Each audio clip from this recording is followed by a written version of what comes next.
Okay, so for number 21, we can see that a 0.5 kilogram object is suspended from the ceiling of an accelerating boxcar as shown in figure 6.12.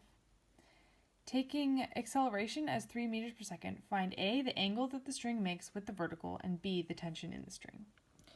So we go here, and I drew a little diagram. So this is the boxcar, and this is the little mass hanging from the ceiling, and it's accelerating in this direction. We know that the mass is 0.5 kilograms, and the acceleration is 3 meters per second squared. We defined positive y as upwards and positive x is going to the right.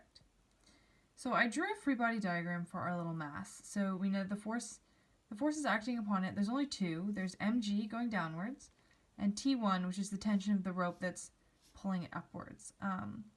And this theta is the angle that we're trying to find, the angle between the rope and the vertical.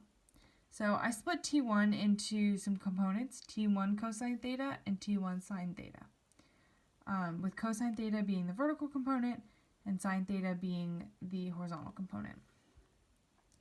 So I started summing up the forces. So the sum of forces in y is T1 cosine theta minus mg, which is equal to mass times acceleration in the y direction. And we know that it's not accelerating in the y direction, so this is going to go to 0.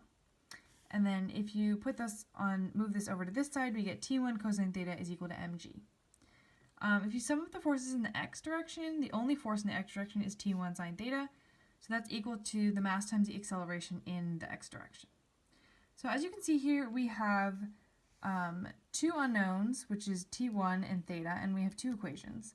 So I'm going to divide them to get rid of T1. So if you divide them, and m, actually.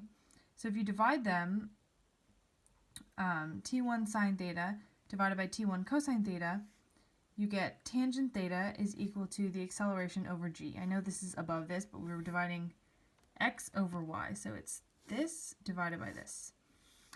So sine over cosine is tangent, and then the m's cancel, the T1s cancel, and you get the acceleration over g. So substitute some things in. We know the acceleration is 3, and we know that gravity is 9.8, and then we do the tangent inverse of that, and you get theta is equal to 17.02 degrees. So we've solved A. Now we need to find the tension in the string. So all we need to do is plug this theta back into one of these equations. I chose T1 sine theta is equal to mass times acceleration. And we substitute the numbers in, and we move them all to the side, and we get T1 is equal to 5.12 newtons. Hope that helps.